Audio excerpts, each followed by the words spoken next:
It's your boy T-Lee, and I'm back with another crazy video. Today we're going to be reacting to my boy Nick Crowley, the darkest moments in TV history. 6. I don't know why that's 6. I don't know if it's episode 6, but I just got recommended this. Let's tap into it. Has really shaken up this Monk's Corner neighborhood. Just the scary stuff, so don't blame me if you get scared, you jump, whatever. You know, just warning. One resident said she was too worried about her children to come out and talk with us. And Sheriff MC Cannon says right now he can't offer much comfort.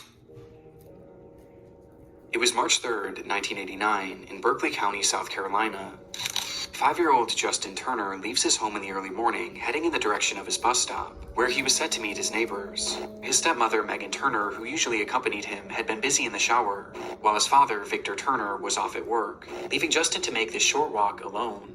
Later on, Megan would wait for the same bus to arrive at the end of the day, only when it did, Justin never got off. In fact, according to the bus driver and the neighbors, he never even made it on the bus in the first place. That night, Justin Turner was reported missing, and the search to find him was underway immediately.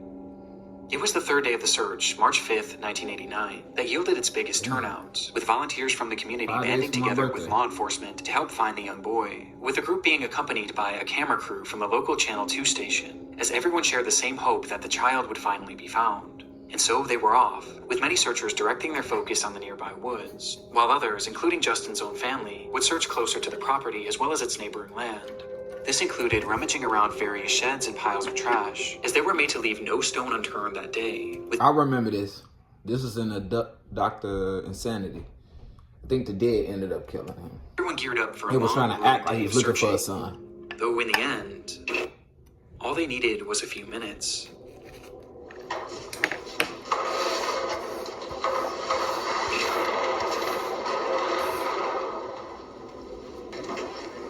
My son's in there. Nathan, that's happening. No camera. Where is he at? Where is he at? Yeah. With the cameras rolling, we see the moment that Victor Turner discovered his own son, stuffed inside an old cabinet in his own camper, with his reaction making one thing very apparent. Justin was no longer alive. The footage is devastating and made worse upon the discovery that not only was Justin dead, but he had been brutally assaulted and murdered by strangulation. But there was something even more unsettling about this footage. The fact that that very camper had already been searched in the days prior, and likely numerous times, yet somehow Justin's body was never found, meaning that whoever the killer was may have hidden him there days after the disappearance. The latest word about the boy's grim fate has really shaken up this Monk's Corner neighborhood. They were clearly dealing with an incredibly dangerous and deranged individual, and tracking down whoever was responsible became law enforcement in the area's top priority. Though this certainly didn't mean that results were guaranteed, as there was a severe lack of physical evidence found on the scene, making it incredibly difficult to find any definitive information as to who might have done this. And despite their best efforts, 3, 2, 1, Happy New Year! a full year passed, It's 1991 and then 2, and then 3. Happy 2000! Then a full decade passed, then 2, and then 3. Not From the start, 2020. Justin Yeah, I Turner's forgot case about was this. ice cold. And in the end, it seemed clear that it would remain this way forever. Until... Breaking news this afternoon out of Berkeley County, as the Berkeley County Sheriff's Office has made 2 arrests in the Justin Turner case. The Berkeley County Sheriff's Office confirms that yesterday they arrested Justin's father, Victor Lee Turner, and his stepmother, Megan Renee Turner, in the upstate, both charged with murder. 35 long years after Justin Turner's body was discovered, it would be the very man who found him that was charged for his murder, I'll tell you, along with his wife and it. Justin's stepmother. Plot twist. This supposedly came as a result of improved forensic technology, as well as other information that had previously been unreported. Like one account where stepmother Megan had been overheard talking about how she and Justin had gotten into a fight that very morning, with the woman eventually laughing about it and saying, "But I won that fight." From the very beginning, Megan was always considered a suspect in this case. In fact, she had even already been arrested for his death at one point in 1990, but was swiftly released on account of a lack of physical evidence. And this lack of physical evidence is still a factor to this day, as the recent arrest of this couple hinged mainly on circumstantial evidence, with one of the key pieces being that news footage.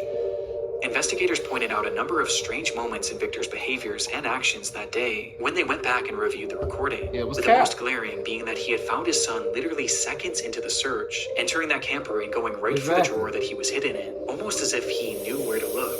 And given that he owned the property and he owned the camper, it makes more sense as to how Justin's body could have seemingly just appeared there, as he and his wife were the ones who had the easiest access to it.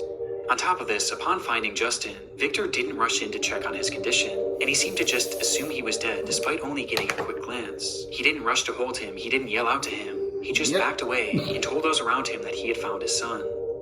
Shortly after, it's alleged that Victor asked the detective on the scene what would happen if a family member had done this. With his questions, You made yourself look guilty right there. supposedly being posed before it was even revealed that Justin had been murdered. The sheriff on the case later proclaimed about the footage, "You look at it, you look at the actions, you look at the body language. I'll let the people draw their own conclusion." On top of this, the same sheriff also recalled that right after the body was found, Victor and Megan act like they finna run away. They got a whole cop in the room while they doing Zoom. Damn. basically refused to ever speak to detectives again, and they never once called in to check on the case for the entire 35 years. With the sheriff saying, "Nobody that I'm aware of from any of the family has ever heard from them again. I never got one phone call. Not one phone call from his daddy or stepmother. What are y'all doing about my son's death? Not one. What does that tell you?" Watching the moments that Victor found his son's body, now knowing the context, disturbing doesn't even begin to describe it. And the fact that it took 35 years for this couple to finally be placed behind bars is baffling. But things were about to get a whole lot more shocking. During our hearing, we requested that the charges against Megan and Vic be dismissed. We were very fortunate today that we got a copy of the order from the judge dismissing the charges against both Megan and Vic. As on June 7th, 2024, months after their arrest, Victor and Megan were released from prison, and all charges against them were dropped, with the judge citing a lack of any... If it was a black person, y'all think they would have got away with this? Let me know in the comments. ...conclusive physical evidence, as well as the fact that nearly 20 people who were initially involved in the case, including witnesses and those who initially provided key testimony, had since perished, with the judge believing that it was now impossible to get the full story. On top of this, it was also discovered soon after the arrest, a notorious serial killer just so happened to be in the area on the day of Justin's murder.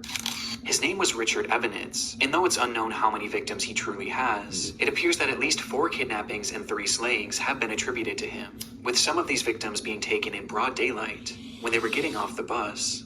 Richard has long since passed away, and there's really no verifiable links to prove his involvement with this crime, with this potentially being just a strange coincidence, as it is worth noting that it seems like the rest of Justin's... That's why you gotta be safe and stay prayed up for the people that have kids out there, man, for real.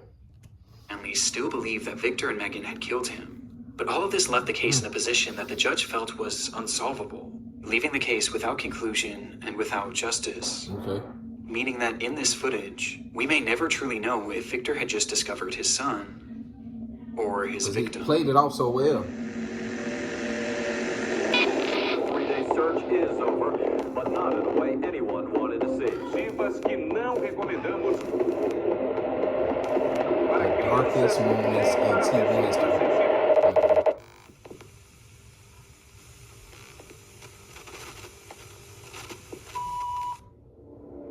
Oh, so it's 6 videos, okay. This is what Ivy League universities you can get into with a 3.6 GPA. 90% of students with a 4.0 plus GPA. What's wrong with that? Recently, I discovered something truly distressing.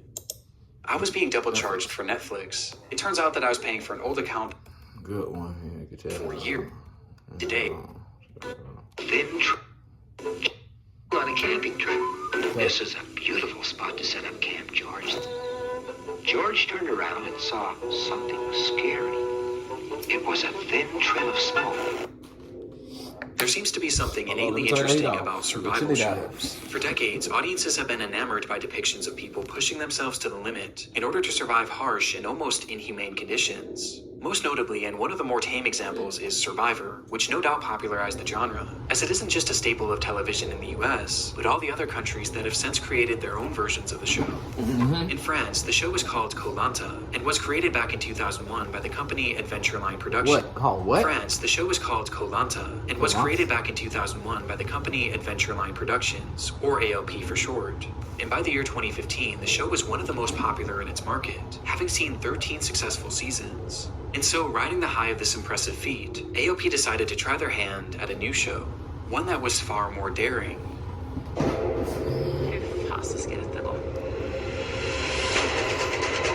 You know, I actually do remember passing these type of shows on Channel 2. It was called Survivor or whatever. You know, they had one where they leave them on the beach. Then they had one where they really had to travel places. And it was like they would leave little clues and stuff. It was some weird shit. Oh, no map? No way. I wonder, was they getting paid for this? Let me know in the comments. What was the reasoning for this? The show was called Dropped and would follow two teams of 4 contestants who would be blindfolded and dropped into an undisclosed location each week via helicopter, with each team having the same mission: make it to civilization, charge a phone, and make a rescue call. And the first team to do so would win, while the losing party would have to vote one member off. It was a fairly interesting idea, but it also already had a proof of concept, as there was actually an identical show being made in Sweden at the time that was already well received. Though Dropped wanted to turn up the interest even more, and that's exactly what they did when they announced that the cast would be composed solely of famous athletes, most of whom turned out to be French Olympians who were already well beloved in the country. It had all the makings of a certain success, though in the end, this show would never actually make it to television, with the showrunners proclaiming that the program would not see the light of day. And this was all thanks to the events of March 9th, 2015. March? What's wrong with March? Why everything happening in March? It was the start of their second episode. The first had seen the elimination of professional footballer Sylvian Wiltor after his team failed to make it out of the wilderness first, which left 7 contestants who were now ready for round 2. The day's shoot began in La Rioja, Argentina, with the cast being blindfolded in preparation to be loaded up into their helicopters and dropped at their next location. Olympic gold medal swimmer Alan Bernard was one of the first to step onto the craft, but was quickly told to exit, as his team had been the first to be dropped in the last episode, meaning that to make it fair, it was time for the other group to go first, thus giving them slightly more time. And so he stepped off the craft and waited with his group, as the other team instead loaded in. There were 2 helicopters. I remember this. I remember this, and we're gonna skip this. Both of the people that got on the plane, they ended up dying, because both of the planes didn't see each other and ended up smashing into each other and stuff. Y'all seen this? Nah, we don't do no fake reactions over here. Yep, we don't do that. We're on to the next one. I'll put the full video below. The thing that I was surprised to find in my research was that then they ended up still keeping the show going stranger to after the people world of was down disturbing on television moments. In fact, they had experienced one just a single year before this accident.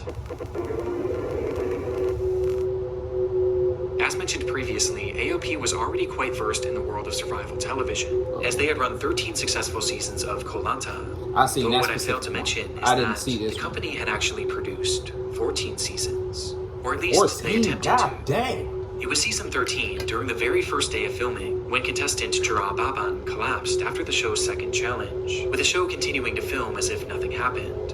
Anonymous reports from the set.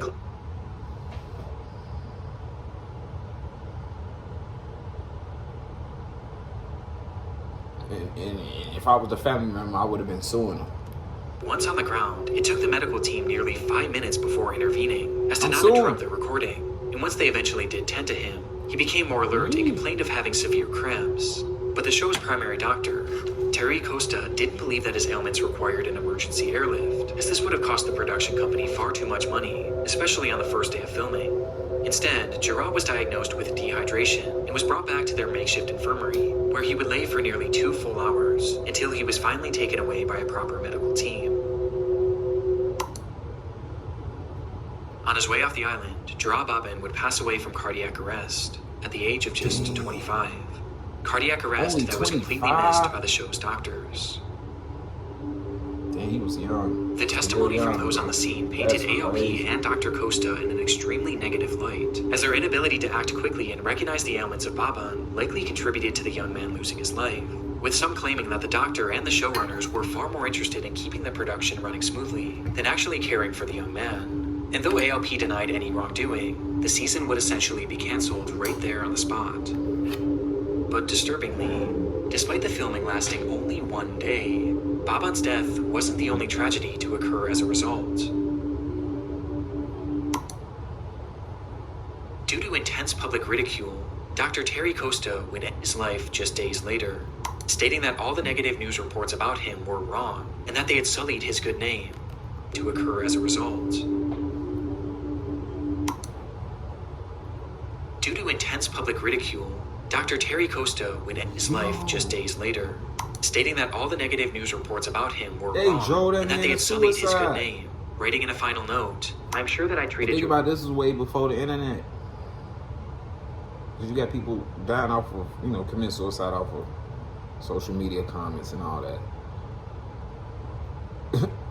This is way before the in a internet. respectable manner, as a patient and not as a contestant, adding, "Having to reconstruct this destroyed reputation would be unbearable," before ending his letter with a message to those on the shoot that had spoken out against him. The author of the anonymous comments about the circumstances of Jarrah Bobbin's death and those who spread them will have to face their conscience. In the end, Kolnata would return a year later and has been going strong ever since, as AOP did not appear to face any serious repercussions for the incidents that transpired under their watch, with their faults in both cases being debated to this day.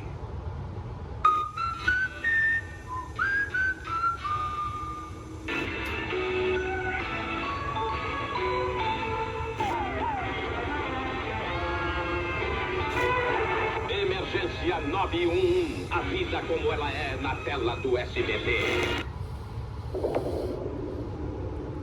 It's July 5th, 1993, in downtown Sao Paulo, Brazil. That's my year, 1993, March 15th. You know what I'm saying? The flyest, coolest, humblest guy was born. A man working at a busy office building looks up to the sky and notices a woman sitting on top of the structure, her legs dangling 7 stories above the pavement below, one wrong move away from certain death. Precisely what she wanted. The man calls the police immediately, though surprisingly, they wouldn't be the first on the scene, and instead, they were beaten by a camera crew.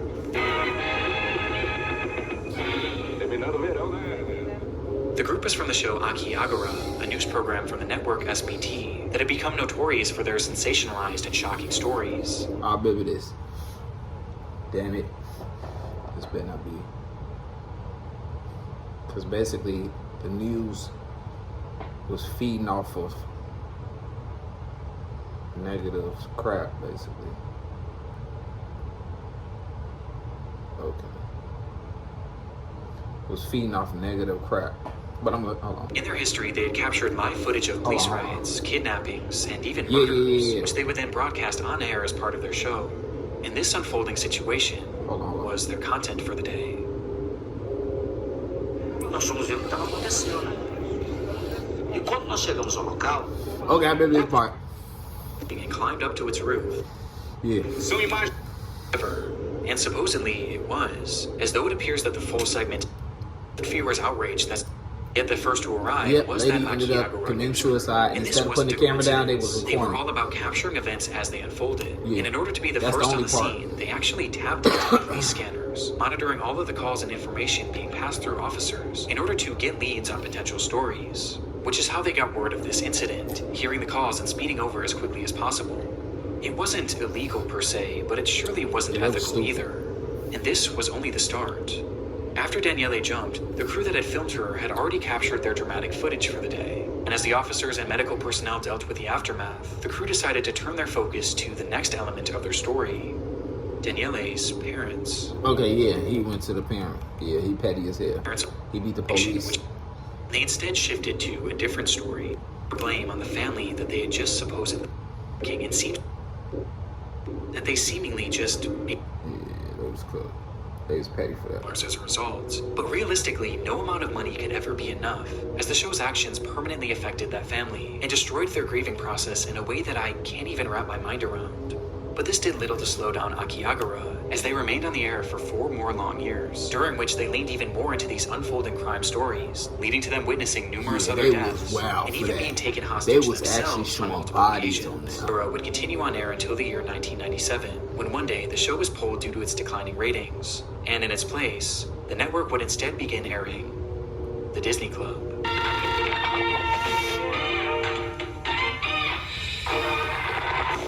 I wonder what they were blowing out. The Midnight Rider. And there is a train coming towards you. It's number 4. What do you think would happen?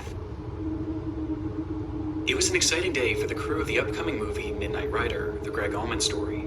Years had been spent planning and scripting for this biographical film about Greg Allman of the Allman Brothers. And this day, February 20th, 2016, would be the day that they would finally start filming.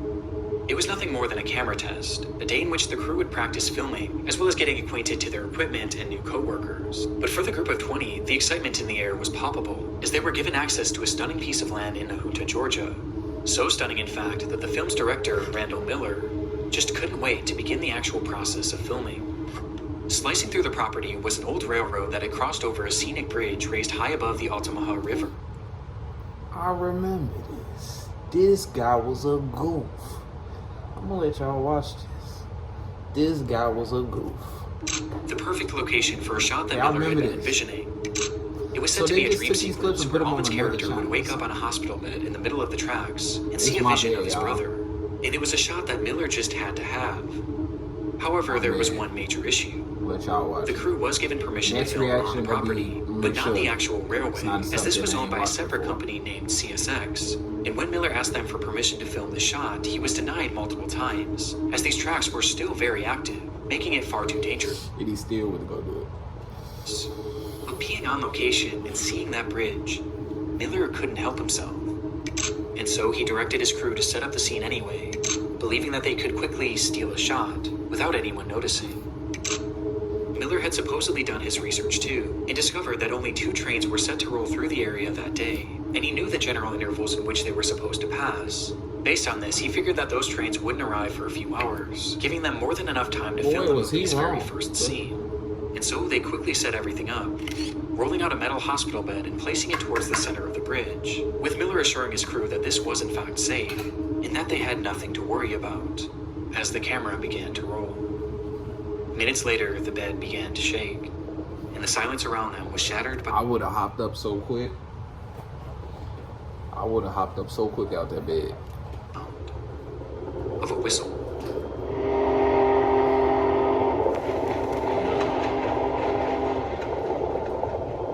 Before them was an unexpected 3rd train, heading straight for the bridge that the entire crew was now on.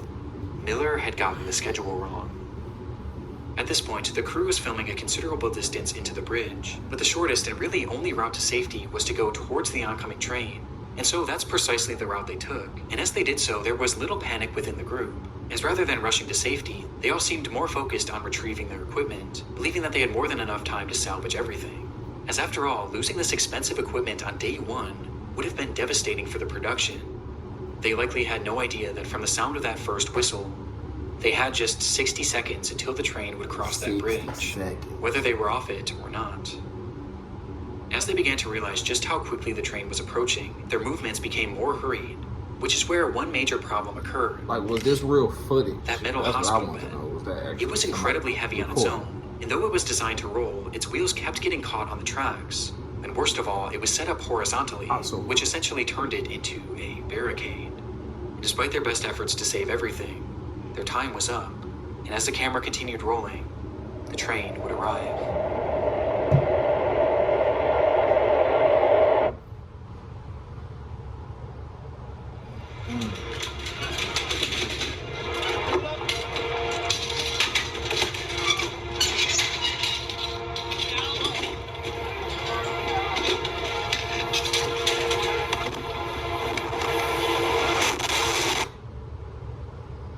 At this moment, the train itself also had a camera rolling, which showed that even in those final moments, the crew was still trying to salvage their equipment. It's so blurry in the middle, though. What happened next was a blur. Some were able to leap to safety, while others managed to jump to the side and cling onto the bridge. But there was still one thing that remained in the train's path. That hospital bed. Yeah. Which, upon impact, was torn to pieces. Pieces that were flung all over the area, striking multiple crew members and leaving many injured. But it was 27-year-old filming assistant Sarah Jones who was struck by the largest fragment, with a force so strong that it caused her to fall directly in front of the train. In total, 7 crew members were hurt but alive, while Sarah Jones had tragically been killed. On the very first day of production, in the very first shot, the unthinkable had happened. And when it came to passing the blame, most turned their attention to Randall Miller, as he was the one who ordered the scene to be shot despite being denied permission numerous times. And this public disdain towards him only grew as he and his production company denied any responsibility, and instead, they blamed the railway company. Just 1 week after the incident, Randall Miller requested a new permit to begin filming Knight Rider once again, asking if they can begin as soon as possible. This, however, would never actually happen, as he was instead arrested and given a 1-year prison sentence for manslaughter, as well as a 10-year ban from directing any films, a mandate that he would actually go on to break, though he was swiftly forgiven, and today he continues to direct. But while it's easy to focus on the morbid nature of this case and the man responsible for it, there was one unexpected outcome of this horrific accident. Upon her passing, Sarah Jones' parents set up a foundation called Safety for Sarah, which pushed for safer working conditions on film sets, with the movement bringing to light a number of safety concerns that were often brushed aside and ignored. And all in all, their efforts have made TV and film sets significantly safer, giving their daughter a purpose even after her death.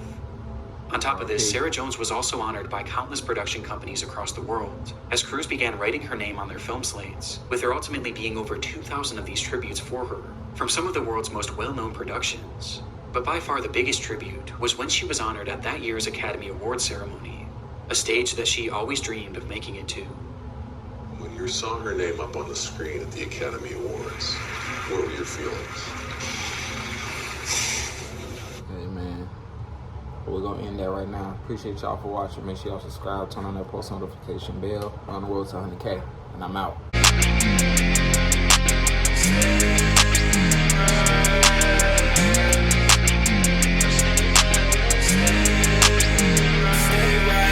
What you gonna do now?